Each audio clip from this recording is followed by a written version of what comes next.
welcome everybody. Another episode of Legend Sports and Amplify, and we are talking baseball history, Negro League history, card art, collecting, writing, music, whatever your passion is for baseball, baseball history, especially the Negro Leagues. And I am really happy to have on today teacher, author of Buck O'Neill, The Greatest Thing, Kristy Nerstheimer. How are you, Kristy? I'm fine. Thank you so much for having me today. I'm excited to be here.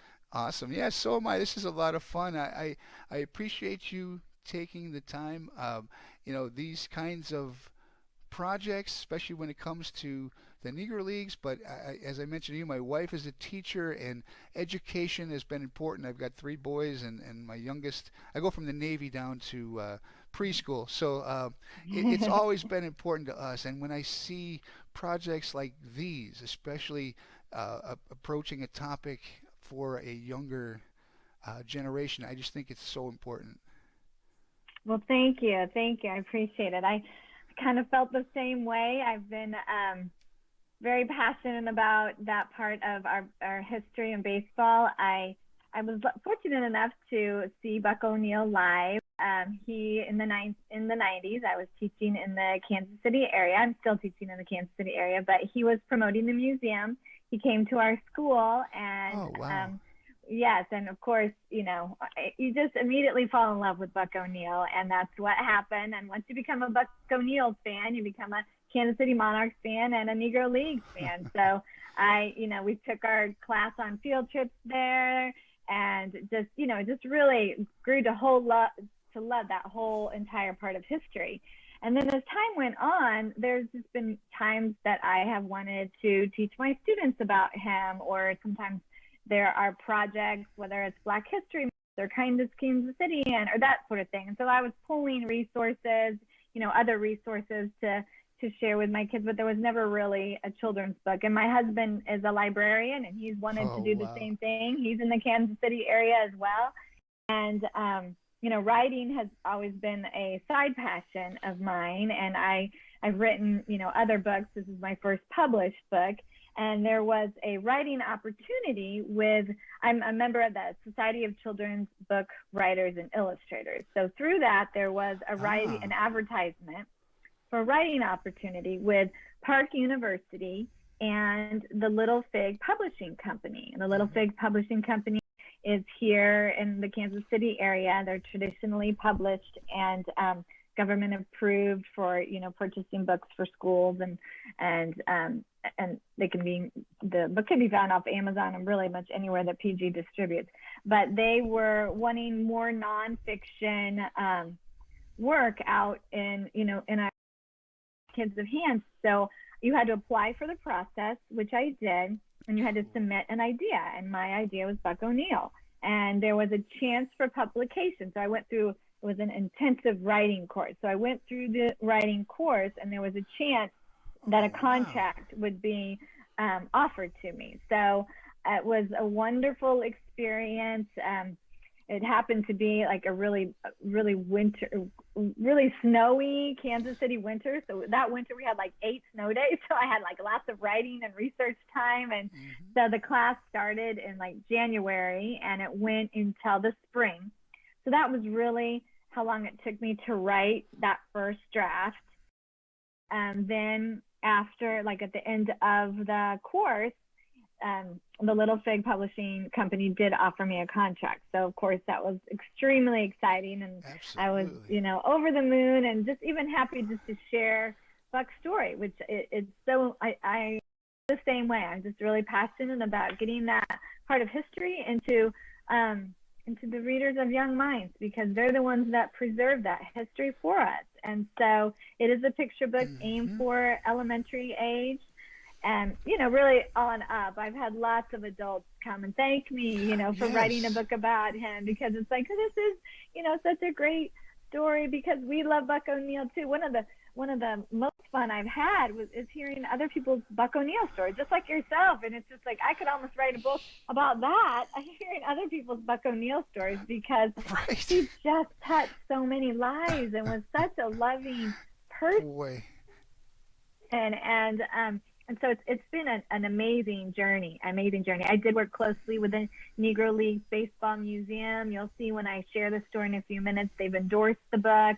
I got to meet his niece over Zoom during COVID to interview her a little bit. I mean, Nice. It's just been a wonderful experience. And, most importantly, just hearing the kids' feedback. I mean, I've really sparked a lot of interest. I'll get letters from kids saying, wow, I really want to learn more about Buck O'Neil or the Kansas City Monarchs. And so it's been exciting, very much so. I bet.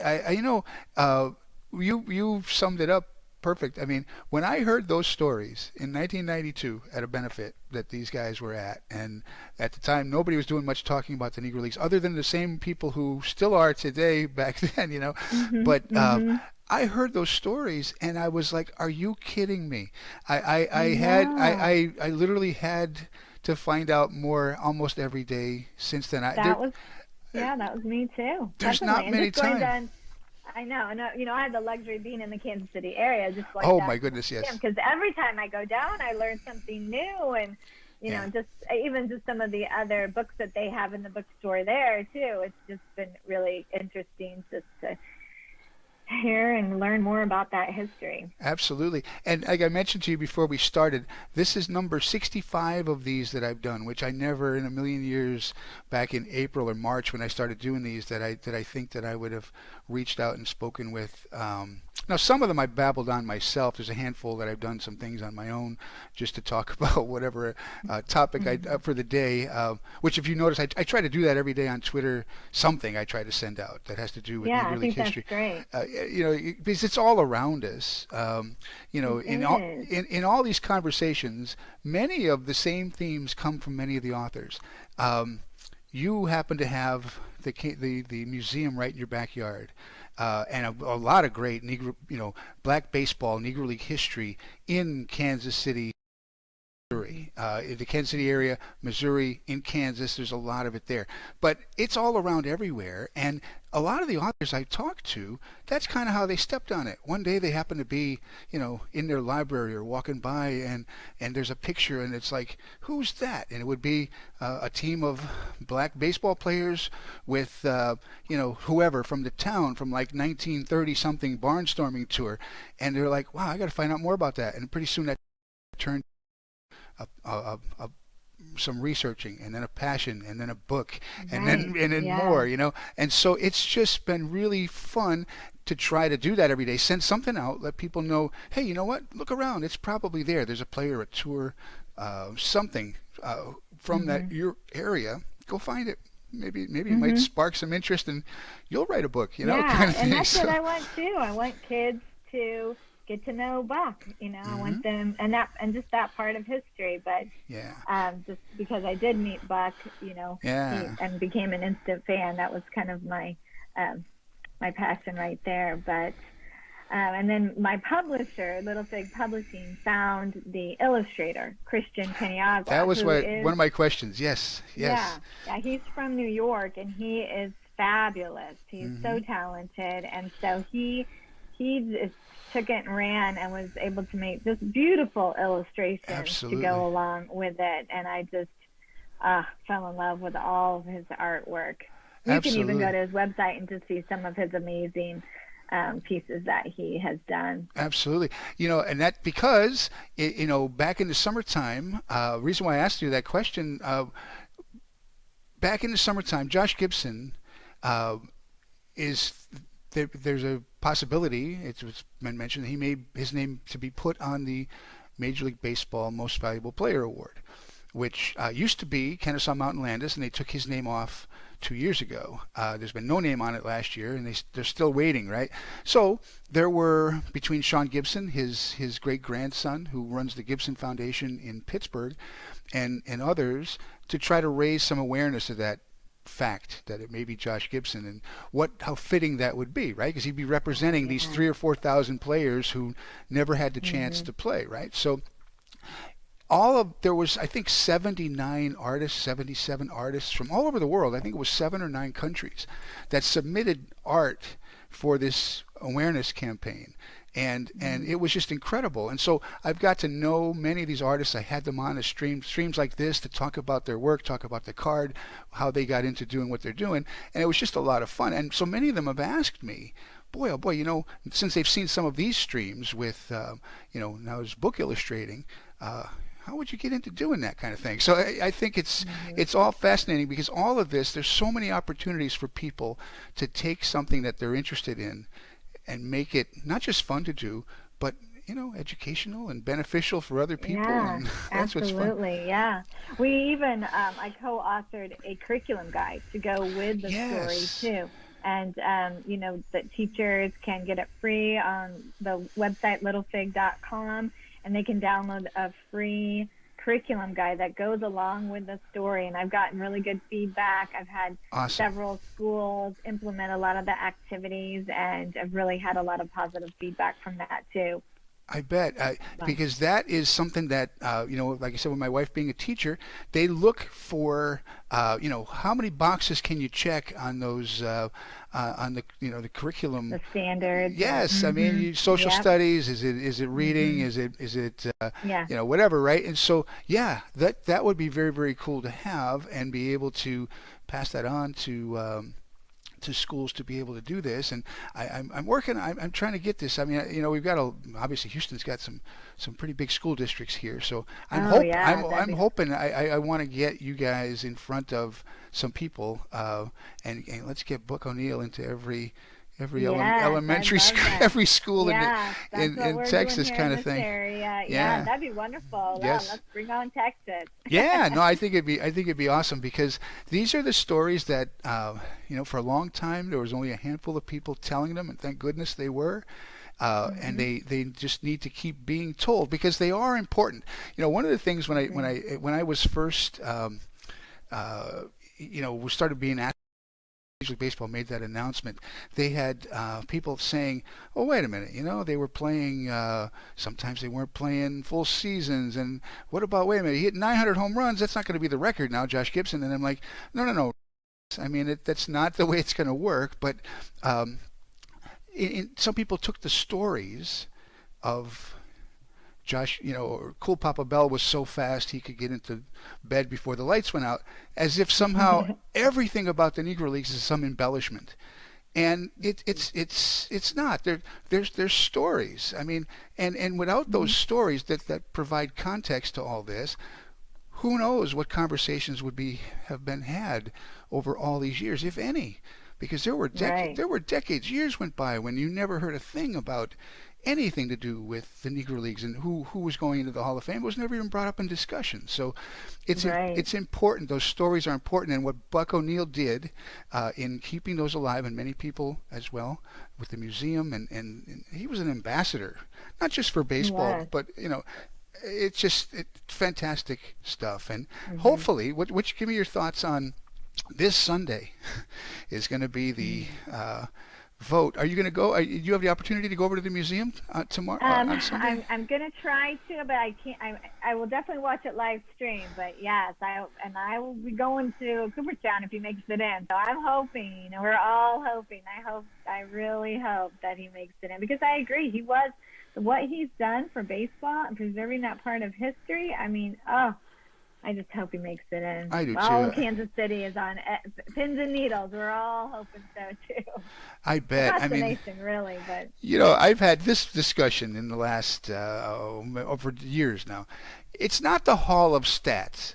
Let's get that out of the way. right, that's It's the true. Hall of Fame, right? And so just because you put up statistics or didn't have statistics based on a standard does not mean you're not Hall of Fame worthy. There are plenty of players in the Hall of Fame, certainly in the early days, who were put in on other merits, maybe because they knew somebody at the time. Who knows? But the thing is, it's more than just Hall of Stats, and with Right. Buck O'Neill's body of work, he was a very very good player, an excellent first baseman, a good hitter. Went on to manage and mentor and coach and scout and front office positions, and then involved in the selection of Negro League players to the Hall of Fame and the Veterans Committee Hmm. and I mean, what he's done for not just the Negro Leagues but baseball in general. You can't put a value on Yeah, that, it really. makes them worthy. I know. I know. Yeah, I hope they see it too. I sure do. absolutely. One question I wanted to ask you, because I find it fascinating with children's books, is you know, you go about researching it, and for you, Buck O'Neill, he was there in your backyard. You had some firsthand, nice, conversations, I'm sure, at the museum with people. But how do you pare it down for a children's book? Because now you've got to get it onto how many words are in the book, first of all. Do you remember? Oh gosh, I can't. It's over. It's just over 1,000. Okay. I can't remember exactly. Still not that many when you Right. think about it, right? Right. Yeah. So how did you go about? You have all of this body of work about Buck O'Neill.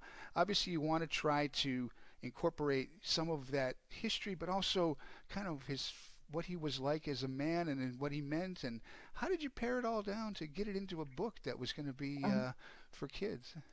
yeah, that's a good question. And they kind of call it like the heart of the story, where it was like I was just trying to weave in, and really that's where I came up with the title, The Greatest Thing. At the end of many of his speeches, he would have the crowd sing this little song, The Greatest Thing in All My Life is Loving You. And he'd have them all hold hands. I mean, Google it. It's beautiful what he did. And really that was kind of the heart of the story of him being a loving person despite, you know, Yes. some of the worst, moments in our nation's history, Hmm. that kind of prejudice and segregation. But yet, through it all, he just remained that loving person, and that love of baseball and just his loving spirit just kind of became that heart of the story. And so that's kind of how I was able to narrow it. Because you're right. I mean, there were 3 or 4 different drafts where I finally kind Hmm. of wove it into just that heart of what that he loved. The greatest thing for him was love, whether it was the love of baseball or the love of people. That's just the kind of person he was, and that's what I just kind of tried to weave in through that story. Hmm. And that's an important thing. I wish we had more of that in the world Or today. Buck O'Neill. Yeah, Yeah, a me lot more too. Buck O'Neills. Yeah. People have asked me many times, and certainly now as we've gotten closer to this vote, um, who should go in, and they don't just mean with the early early voting and the golden era and so forth. That some of these others, even the players who are on the ballot, and there are many players on the ballot. I won't go into names, but you know who they are, who are kind of in that steeped in some controversy, whether it be Mm-hmm. with this the steroid scandal, some things they may have said on or off, different settings, right? And Mm-hmm. so up to now they have not gotten into the Hall of Fame, and that was when I mentioned about, well, yeah, it's not just the Hall of Stats. I mean, there is a character clause, if you want to Sure. call it that, that says you can't be you know, a totally. You have to have some character as well to be in the Baseball Mm-hmm. Hall of Fame. Now, is that true of all players that are in there? Maybe not, I mean, but I think, and sometimes they are looking at the stats, but I really appreciate your take on that. It's not the Hall of Stats. I really like that yeah, and take because that's but true. but the thing about that with these players that I'm talking about, and like I said, I don't want to name names, but the thing about it is, I would rather have 100 Buck O'Neills in the Hall of Fame than any one of some of these players that are on the ballot now Mm-hmm. that maybe don't. Maybe their Hall of Stats are on the borderline, but anyway, Mm-hmm. I just think Right. it's another thing that's important about it, and you can go back and forth and debate all kinds of things about people, but Buck O'Neill, I think his body of work and what he It's means. undebatable, right? You would Yeah. think so, right? I mean, I hope. Boy, Mhm. we'll find out on about five. I think it's Mhm. at 5 o'clock on Sunday, right? Yeah. I'm looking Yeah, forward to that's it. right. I I'm looking. know, me too. So was it because you were a teacher that you decided to do the children's version of it, or you mentioned Hmm. that it was a Yeah. contest? Could you have written Um, anything? well, it wasn't really a Not a contest. I had contest, to yes. apply to Okay. be selected in the class, and the course was for children's books because it was just wanting to get that more diverse stories, more Hmm. nonfiction stories for children. And I do want to become a children's book writer when I grow up. I guess I am, but so I've just always all the writing, most of the writing I've done has been children's book or educational. I've done some educational, article writing and that sort of thing. But I've always had a passion for children because I've been a teacher for 26 years and I love children. And one of my favorite teaching has been reading to them, and whether it's something nonfiction that they can learn or something fun and silly. That's always been where one of my deepest passions has been with being a teacher is reading to kids and getting them excited about whatever it is I'm reading. And so that's Uh-huh. that's where my passion with kids and just wanting and kids and Buck and wanting more children to know who he was and that Awesome. part of history, and just hopefully to take away a little bit of his, just a little nugget of his loving spirit too. That's right. That's right. They're important life lessons that he teaches, I think, and you find that in a Oh lot of these yeah. stories. Yeah. Next Hmm. week, I'm going to have on Audrey Vernick. She's wrote a book coming out. She's written a number of books already, 10, 15, 20 books already. But she's got a book coming out in the beginning of the year about Larry Doby and his Mm. life, in the same genre as you're writing, a children's book for probably I would say middle school, on down. I mean, but anybody could read these Hmm. books, obviously. But Right, that's the right. age group, right? And Hmm. one of the things that I noticed about her books that I wanted to talk to her about, my wife is a bilingual teacher, and so Hmm. she has Audrey has many of her books in both English and Spanish. Hmm. Jonah Winter has many of his books in English and Spanish. Of Hmm. course, many of his topics touch on like Sonia Sotomayor and things Yeah. that would be for a Latin audience that would be maybe interested. Hmm. But all of his books, I think, I don't know about all of them, but many of them are.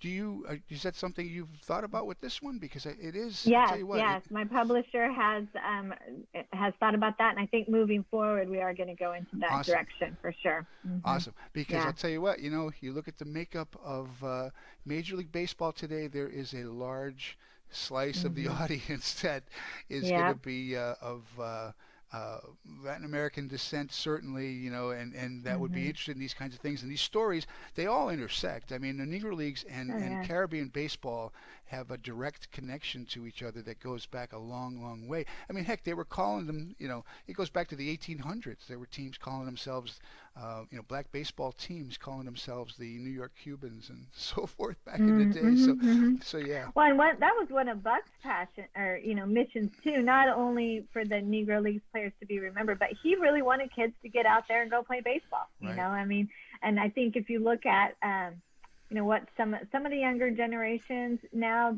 they're picking other sports. So I also hope that this book encourages some little baseball players out there too. Yeah, and the other thing that's bothering me about it, I coached baseball for many, many years. All the way through into college and then beyond. I was coaching high school for a number of years in Virginia before I moved to Texas. And the the today's game has turned into like paper play, which is not a good thing. I mean, there's all these travel teams and baseball Mm-hmm. used to be. When I was a kid, you got up on a Saturday morning and you were gone from when the sun came up till it went down, and you were on a baseball field or doing something outside. And now it's like travel teams, and you got to pay. Parents have to pay all kinds of money to get their kid playing, and I know, we need to I get know. back. That's We need to tough. get back to the old way of doing it. Just a stick 'em ball, right? Yeah. Yeah, yeah. Well, that's what you see in the Yeah. Dominican. That's what you see in the Mhm. Dominican when you go there. It Yeah. is everywhere. You can't go on a corner anywhere where there isn't somewhere, a street corner, an alleyway, a field somewhere that they're not on the beach. It doesn't matter. They're playing baseball I somewhere. know. Well, in my story, I mentioned how that's Buck played with a it was a rock with socks tied around it to, for a homemade baseball, the homemade baseball that they used to do back then. It's That's right. it's incredible what, the resources that they would use just for the love of the game. Absolutely. And that's the whole story of the Negro Leagues kind of right there. The resourcefulness, the perseverance, the way that like you mentioned already, what they had to go through and face.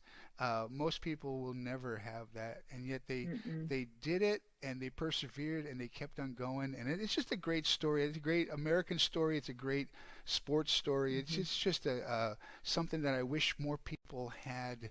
Um, the time to find out more about it because there's lots of stories out there to be told, Yeah. and Yeah. you're gonna be able to tell us this one. You're gonna All right. are Yeah. you You gonna want me to go raise? ahead and Yeah, that'd be awesome. I share think the that screen? this would be awesome. I'm gonna go ahead and share my screen, and you're gonna share with us. I'm going to share mine. Yeah. Can you see it up there? I sure can. All right. Here we go. The Greatest Thing, a story about Buck O'Neill, written by Kristy Nerstheimer and illustrations by Christian Paniagua. And I always like to point out that this book was endorsed, like I mentioned, by the Negro Leagues Museum, and I did work closely with them, and it was, featured for their 100th anniversary in Beautiful. 2020. So that was very exciting. I like Awesome. to zoom in on that part of the book for the kids.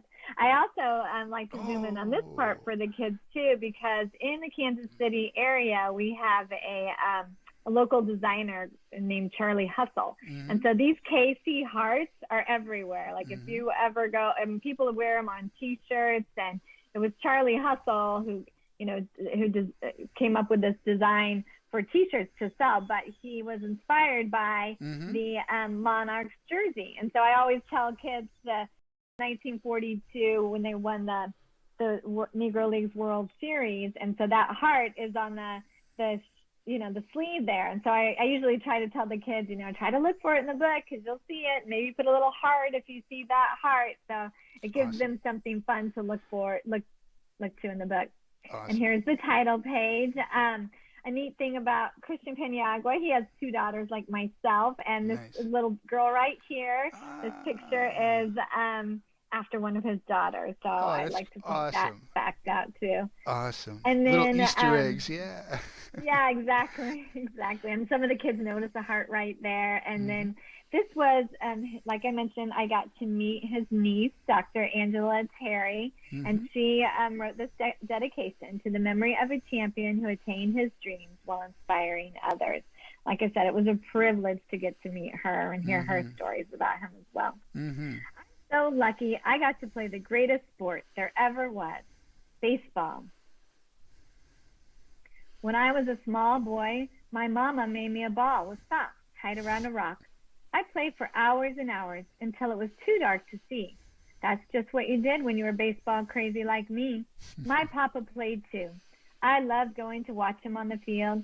He even let me be the bat boy. I hammed it up with the older guys, and they liked having me around. When they threw the ball, I'd catch it with my big hand. Baseball was an American pastime, and everyone enjoyed keeping up with the different teams. But back in those days, everything was segregated.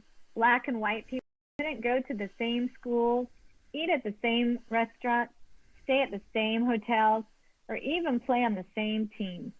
It was tough and unfair, but that's the way life was back then. My papa subscribed to all the black newspapers so we could read about our favorite teams and players. I wore out the pages from reading them so much. Afterward, I'd run outside and pretend to be those players.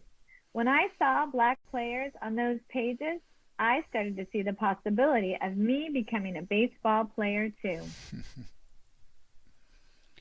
The most important thing I needed to do was practice, and I did whenever I could. I worked hard in school too.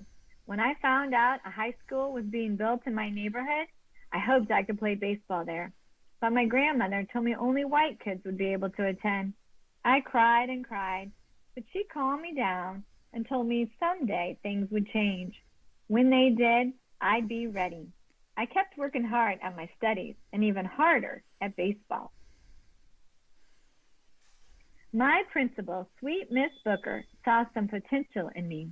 Where I lived, black kids could only go to school through the eighth grade, but Miss Booker taught us at night and during the summer so we could get a proper education. As luck would have it, I was able to get a scholarship playing ball in a different town where black students could attend. It was hard to say goodbye to my family, but they knew See, I had to chase my baseball dream. My dream finally came true when I started playing in the Negro League. I earned a spot playing first base for the Kansas City Monarchs. Now that was a time. I played with Satchel Paige, the best pitcher ever. James Cool Papa Bell was the fastest man I'd ever seen. We called him Cool Papa because he was so easygoing. I didn't do too badly myself. I hit for the cycle, a single, a double, a triple, and a home run, all in one game. What a day! I also played in 3 All-Star games. We won 4 pennants in the Negro League's World Series. I will never forget those days on the team.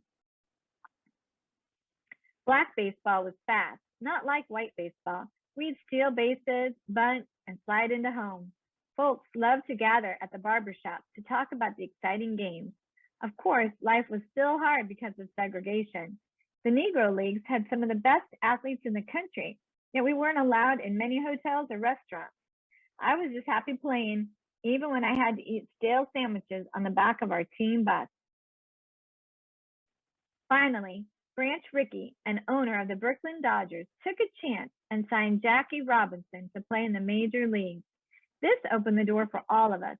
We celebrated and celebrated. It was difficult for some people to accept, but Jackie was tough. He proved himself. It was an exciting time. I never made it to the majors as a player, but I did become the first black coach in Major League Baseball with the Chicago Cubs. Later, I scouted for the Kansas City Royals. As more black players signed on to the majors, the Negro Leagues began to dissolve. I didn't want those players to be forgotten. No, sir. They were a part of history. Yes, history.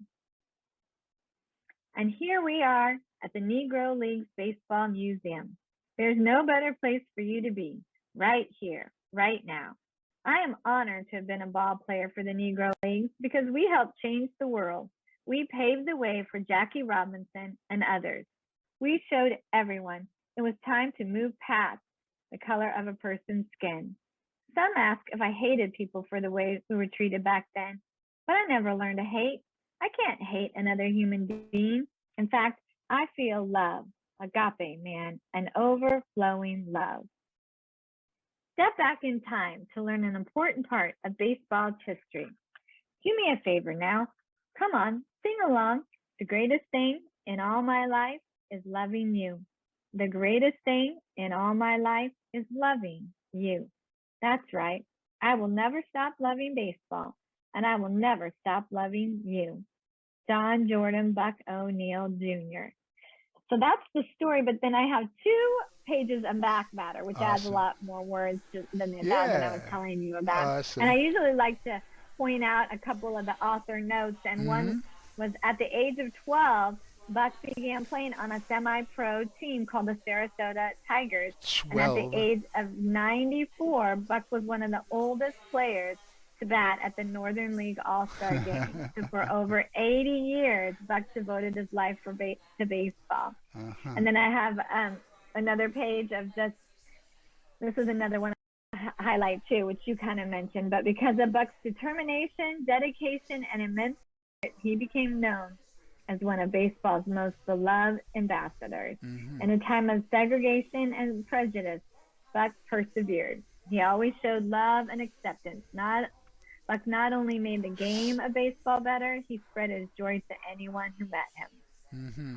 No, it was infectious. Every time you hear him talk, and we mentioned too. I mean, Bob Kendrick is like a kindred spirit there. You hear them talk, and you feel it. I mean, it's just so much I fun. know. Yeah, Yeah, his it's so loving. much And fun. then I do have, I mean, this is the end of the story. I do have some just actual photos if you'd like me to share those as well. Oh, sure. If you got a couple, if you got a few more minutes to do that, that'd be awesome. Yeah. Yeah, yeah, Okay. yeah.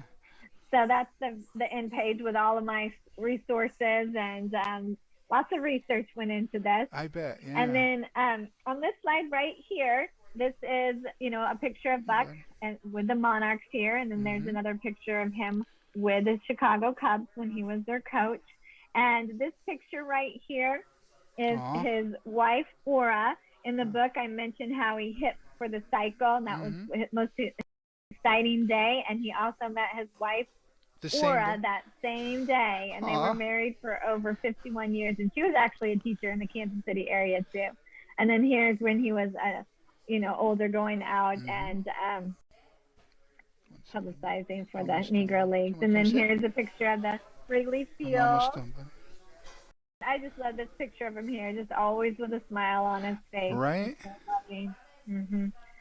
And then at the Baseball Hall of Fame in Cooperstown, hopefully after Sunday he will actually be in the Hall of Fame. But outside of the Hall of Fame, in the lobby way, there Mm-hmm. is a life-size bronze statue, and Buck O'Neil Lifetime Achievement Award is given to someone and honor someone whose extraordinary efforts have made the game of baseball better, just like Buck did. Mm-hmm. And then this picture on the right is a picture of the Legacy Seat, Ah. which is at the Kansas City Royals Stadium.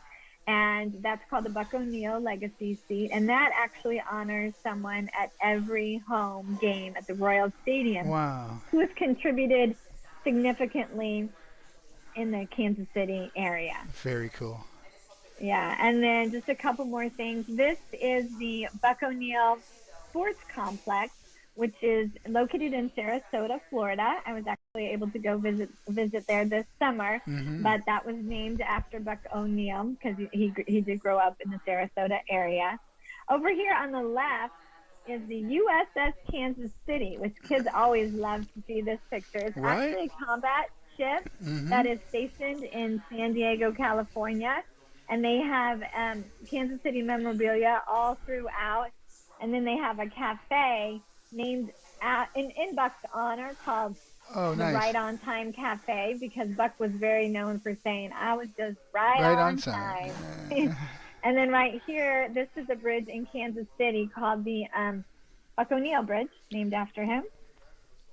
Awesome. This during the Oh, 100th celebration, they did wrap one of our streetcars in Kansas City with the Monarchs logo mm-hmm. and with the number 22, Is it which was still is Buck. it still there? Is it still running with that wrap? One of them Okay. is.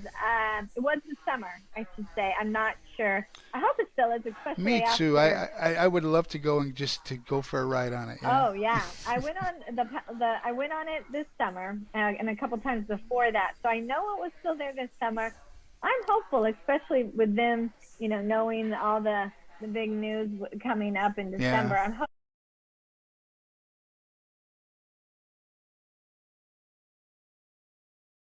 and I'm getting ready to update it just kind of for my experience. This whole year has been such a wonderful journey. I was able to be interviewed at the Mm-hmm. Kansas City Royals. I had a couple of news interviews. So I've been kind of Good. documenting just my whole year's journey, and I will Awesome. be updating that on my news and events. There are a few things on there right now, but I plan on just because it's been such an incredible journey. So I plan on No, updating the absolutely. website with the whole year of events that I was able to go to the museum at the very beginning of the year. I did a presentation where they have a read around the bases. So I was Mm-hmm. there in the museum. And then last month for his birthday, I also got to go there again. Cool. Bob Kendrick was there with Joe Posnanski, who has written Ah, a new yeah, book, the baseball Baseball 100. 100. Yep. Yeah, and then I was kind of off into the little theater area with kids reading the book there. So it's just been a wonderful, wonderful I experience. bet. And Yeah. the most important thing is just getting his story out there. Yep.